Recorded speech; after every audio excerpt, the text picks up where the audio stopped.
On April 7th at 5:32 p.m., Donald Trump posted about a ceasefire with Iran, and from that single post, two things immediately became clear.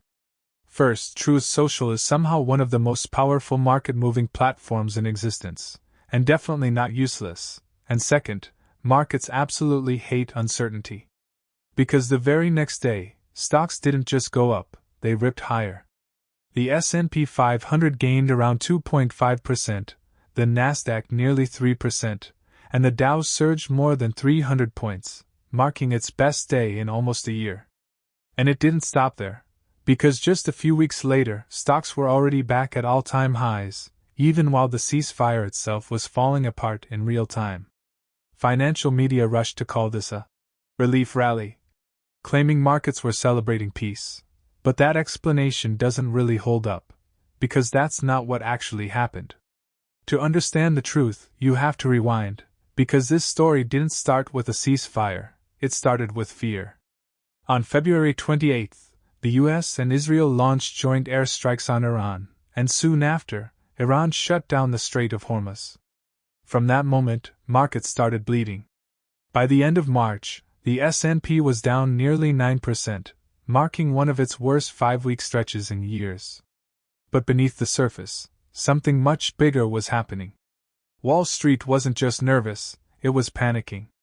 Hedge funds weren't slowly adjusting positions, they were aggressively dumping risk at the fastest pace in over a decade, and this isn't speculation, it's data, because Goldman Sachs, through its prime brokerage desk, has direct visibility into hedge fund activity, including what they're buying, selling, and how leveraged they are. And the numbers were extreme. Hedge fund selling in Q1 hit levels not seen since April 2020, gross leverage climbed above 300% near record highs, and short exposure to major ETFs like SPY and QQQ surged to levels last seen during the pandemic.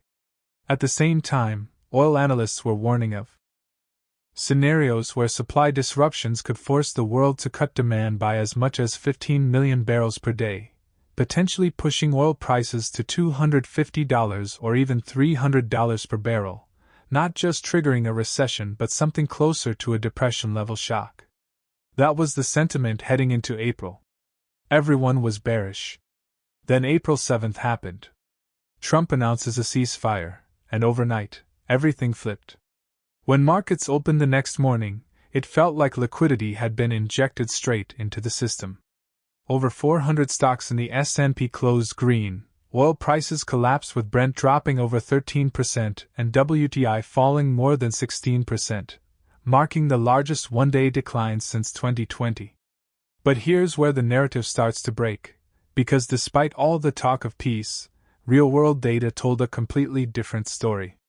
Shipping activity through the Strait of Hormuz was still down roughly 96%, with only a handful of tankers moving compared to normal levels. So if nothing was actually fixed, why did markets rally? The answer is simple. It wasn't peace, it was a short squeeze. When investors short stocks, they're betting prices will fall, so they borrow shares, sell them, and plan to buy them back later at a lower price. But if prices rise instead, losses start building, and eventually they're forced to buy those shares back at higher prices. Now imagine that happening across the entire market at the same time. That's exactly what happened on April 8th. Short positioning was already at extreme levels, so when prices started moving up, even slightly, it triggered forced buying, which pushed prices higher, triggering even more buying in a feedback loop. But that was only the first domino. The second domino was systematic trading. CTAs, or commodity trading advisors, don't care about news or geopolitics, they follow price trends. When markets fall, they short, and when markets rise, they buy. Going into April 8th, CTAs were heavily short, roughly $30 billion, but once the market crossed certain levels, their models flipped, not to neutral, but aggressively long.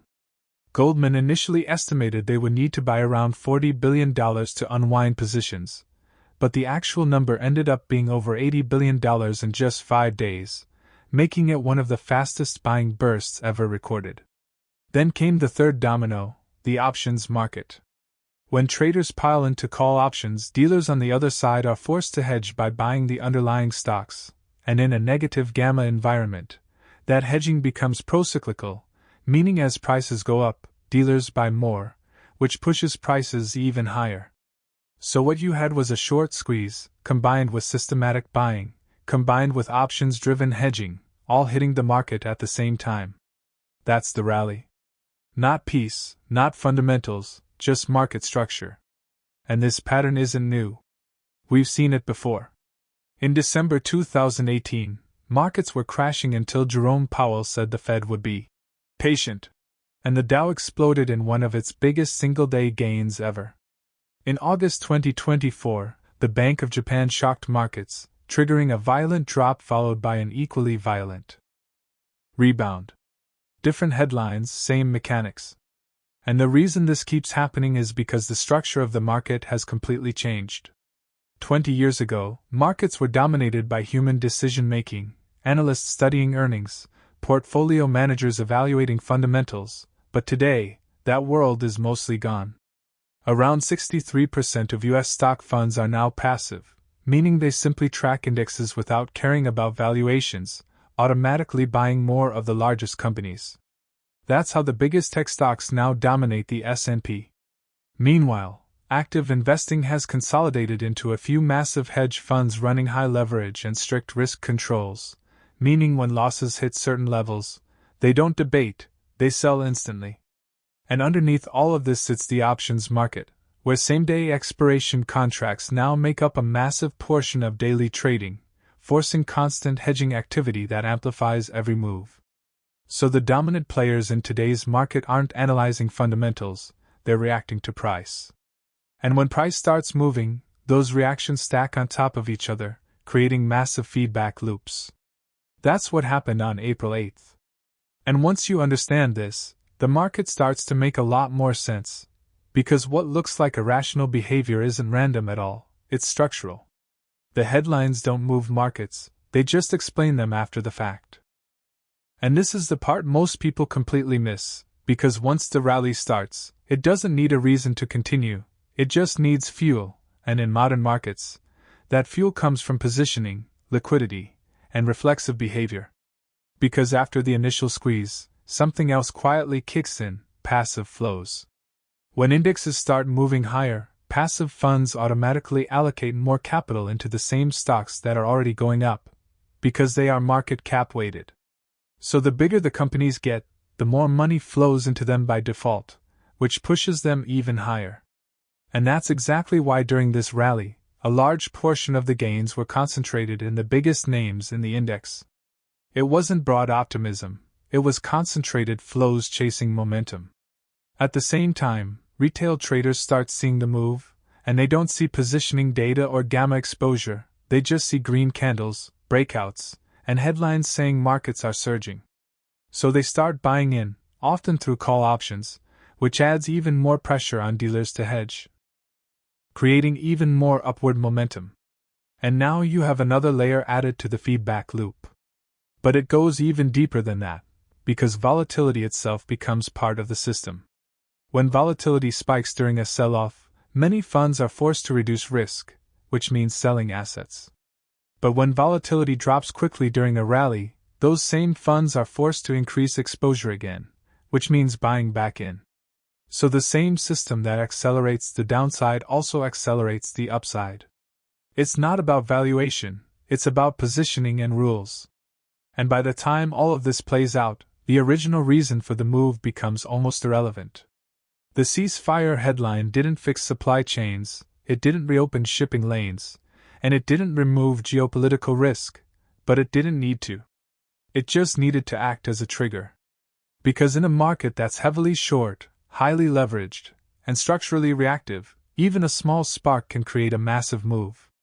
And that's why you can have a situation where the real world looks unstable, but the market looks perfectly fine, or even euphoric. Because the market isn't a reflection of reality in the short term, it's a reflection of positioning interacting with liquidity.